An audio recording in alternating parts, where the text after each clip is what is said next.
We're going to change it up a little bit this year. We're going to do a best of the week. The sound. There we got something.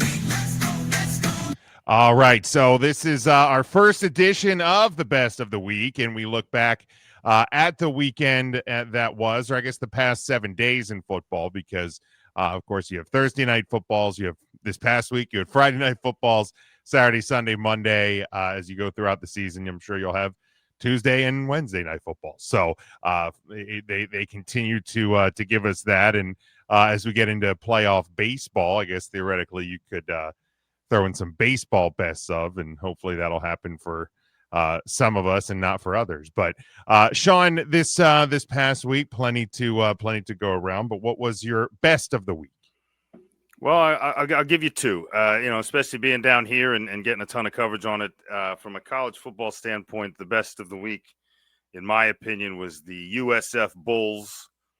The USF Bulls pulling off not their first, but their second upset of a top 25 team, this time in-state, kind of proverbial in-state powerhouse, Florida Gators. And man, I don't know what's going on there, but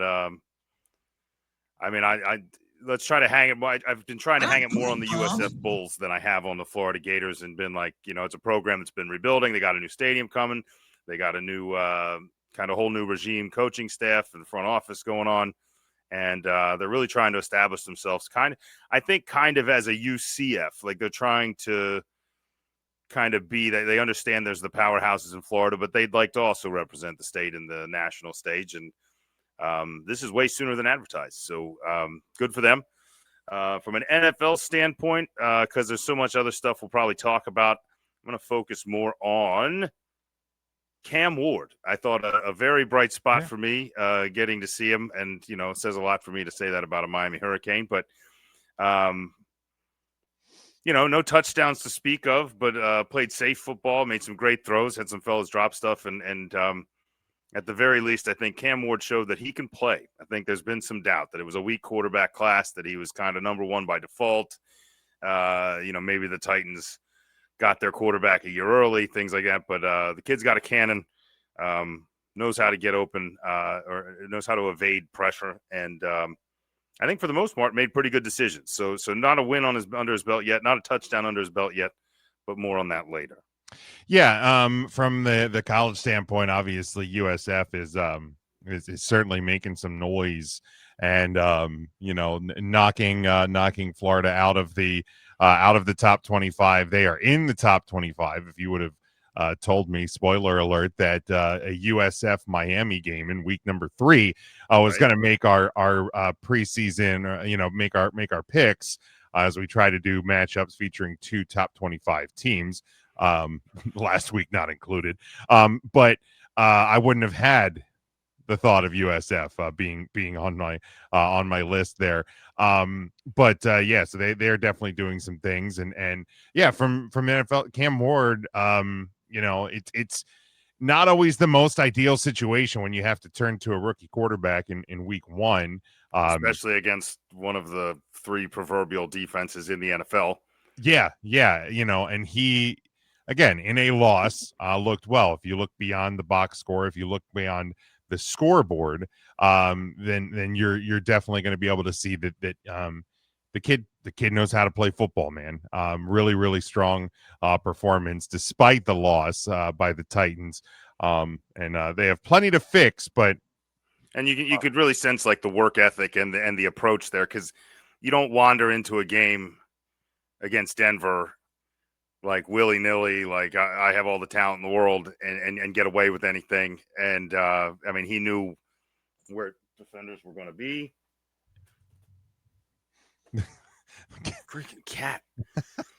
He knew where defenders were going to be. He knew where his guys were going to be. And to be honest, I just, it felt like more of a second or third year guy. It just, no one in Tennessee was questioning what Cam Ward was going to do back there, and you could tell they really wanted to get him over that hump, get him the touchdown, and there was a late drop on a breakaway ball that there's a great clip of his dad just like losing his mind.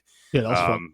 But his dad went through it on Sunday, so Cam's got the family there. He's got a decent team around him. I think you saw a little bit of what the Titans bring to the table as well, and it's clearly a better product than last year. So good for Cam. Yeah, it doesn't take much to get better, but EJ joining us. Hey, buddy. What's up? How's it going, bud? I'm well. How you guys doing? What's up, Sean? Good. What's going on, EJ? You guys beating our ass in baseball right now. It's 4-0, I think, still. Oh, it is 4-1. They gave you a mercy run. Okay. Please beat them. Ranger had a career high 12 strikeouts before they pulled him. Yeah, I mean, we're looking at it right now between Trey Turner's injury, Bohm.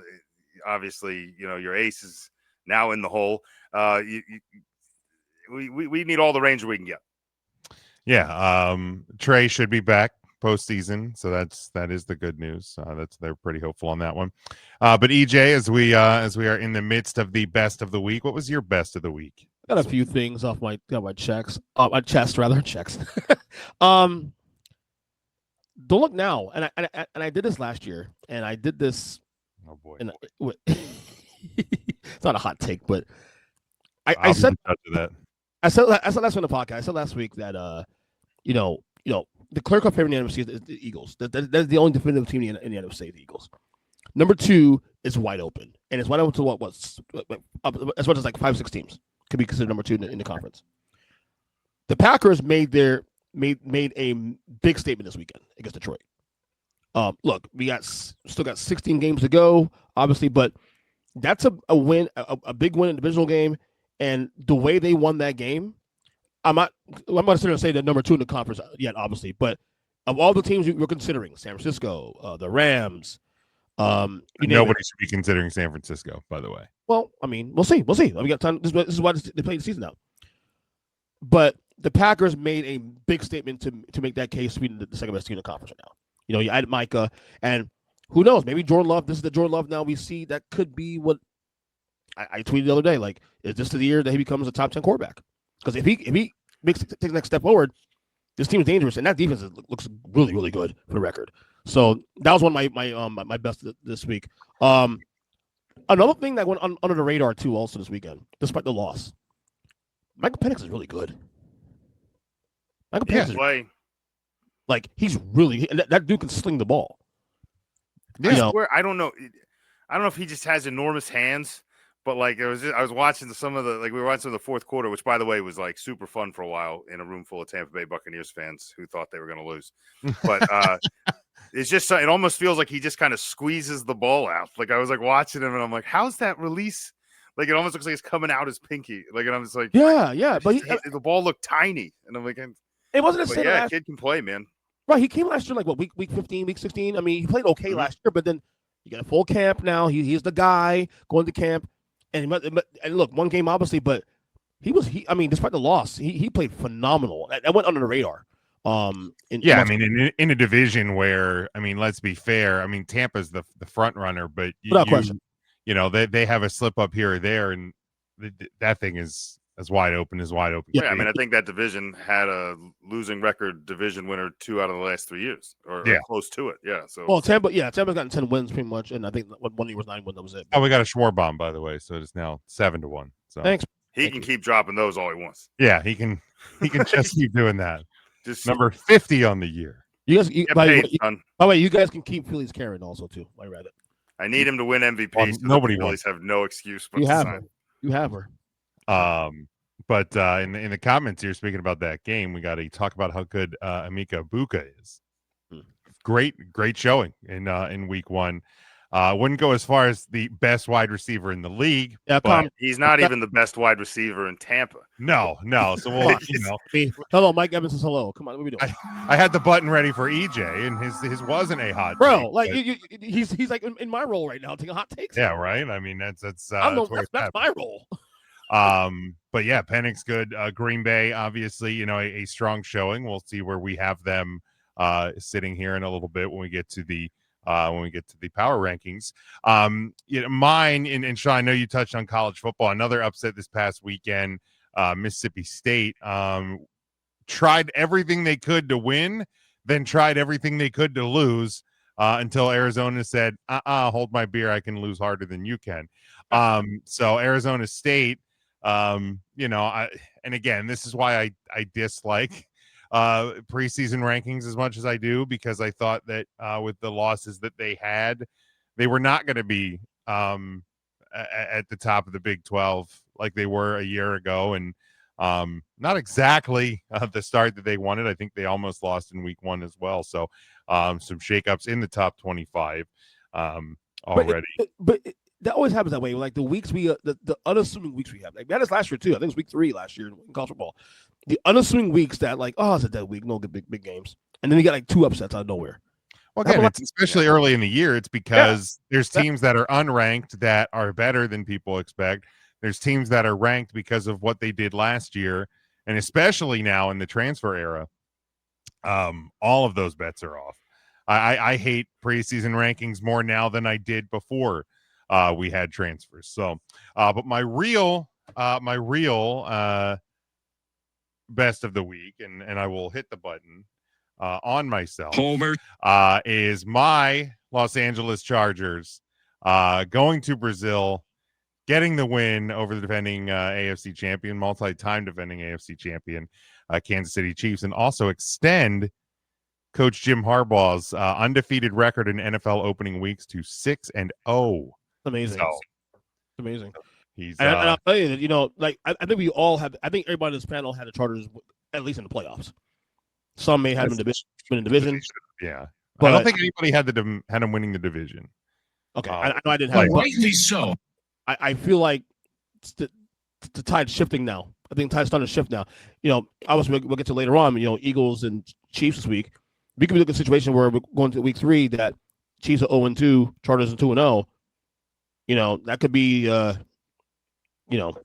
was a big win. It's a big hump off the Chargers' back. They've struggled to beat the Chiefs in recent years, and going in there and getting that win. They came close twice last year, beating the Chiefs. They always play the Chiefs well though. Yeah, but they I think they had a 7-game losing streak against them going into this weekend. So yeah, you get that done. We don't have it on the docket, but yeah, big game in Kansas City with the defending Super Bowl champions, the defending AFC champions, the big rematch. All of a sudden, and no, it's not a must win, but it's a very big game, for Kansas City, because I think the Chargers have, not an easy one. There's not a ton of quote unquote easy games in the NFL, but yeah, all of a sudden you could be down 2 games to a team that has 1 win against you. So we won't cover the game obviously on our picks, but I got the Eagles running away this game, honestly. I mean, the Eagles, I don't say struggled, and I also think the weather delay impacted both teams on Thursday in a lot of ways. But Eagles have some things to clean up. They'll have their best defensive player back on the field, assuming he doesn't spit on anybody else. But the Chiefs have a ton to clean up, and really the big thing with them is you saw Travis Kelce yelling at, and I get it's football, so I'm not reading a ton into it, but Travis Kelce confrontations on the sideline, Chris Jones and Drew Tranquill going at it, like Patrick Mahomes did not look happy. All of a sudden, this, the EJ talks about vibes, but the vibes around the Chiefs for years have been this fun-loving, everybody's getting along, all of this. Well, and they've rode that emotion like for years. Yeah. Like it's just been And like as long as you can tell there's like an emotional train that team is on, and the vibe Pat brings to the table, and what a fun guy Kelce is. I don't want to bring it up here, but ironic that the moment you ask someone to be your wife, all of a sudden you're fighting with all your friends. I'm just saying. I mean, I wouldn't go that far. I mean, I don't think that was more of a joke than anything. Yeah. But I think yeah. I mean, we don't want the Swifties coming after us, Sean. It's not going to get any easier this week, I don't think. No. I'm not. The Chargers did a lot of things well, and like you said, the Eagles did a lot of things, not well. But you change the pieces around, and fortunately for them, the Giants are on the horizon. But after that, it's the Ravens. So I mean, you're looking at, you drop this one, go up against a guy like Lamar, you could start your first month 1-3. Yeah, it's a very realistic situation, I think, right now for Kansas City. 1-3 with 2 more weeks to go without Rice. So Right? Yeah. Yeah, I mean, I think it's a big game for Philadelphia, but I think it's definitely in Detroit's on the docket. thing. Washington's on the docket. Buffalo. It's a tough road. That you know, AFC West gets the whole if, NFC if, East. if Dallas, Dallas had good and bad on Thursday, but if they develop that game on hard out, Thanksgiving, brother. could be challenging. You have They the showed an Chargers offense at the that end of the wasn't year. against Philly. Dallas showed an offense that wasn't that different than what the Chargers were throwing at them in Week 1. Yeah. So it's Run it's heavy, not an easy play road. action. Yeah, You know Not what an reminds easy road you know what for reminds me of, because like a lot of people compare obviously the Chiefs dynasty to the Patriots. It reminds me of the time where the gap between 2005 and 2013, where the Pats didn't win another Super Bowl. We're kind of that spot now too, where Yeah. I think we're in that spot now where Kelsey's going to end up retiring next year or two. All these older pieces instead of retiring or leaving a year or two. How do you retool this team moving forward for the next spot? This is where Brady was. This is why people always give Brady his props, because he was able to be a centerpiece of two different dynasties. You know what I'm saying? So more so on the latter end, because I mean, people always said they give more credit to the defense for the first three, but those last three, one in New England, he was definitely the guy. It kind of feels like we're in that spot now where the Chiefs now, okay, they're going to be a good team, they're competitive, win division probably a year. Even if they make a wild card, they're always in the conversation, but they just can't seem to win the big one. We might, but it's weird saying this because we're only 2 years removed, or a year removed from like them winning, going back to back, right? It's kind of weird saying that, but we're kind of at a spot now. I think now where they're going to start transitioning. The only difference now is that Andy Reid's older too, also. So we'll Andy Reid be around. Chris Jones has been, the key, student of the game. Kyle Nash has argued that he's the Chiefs MVP, was basically a non-factor on Friday night. So definitely, again, we're not writing the Chiefs eulogy yet. Like let's make sure we're clear on that. But it's we've been down this road with other teams before, and success. The line between success and failure is often a thin one. So we'll see how that tracks.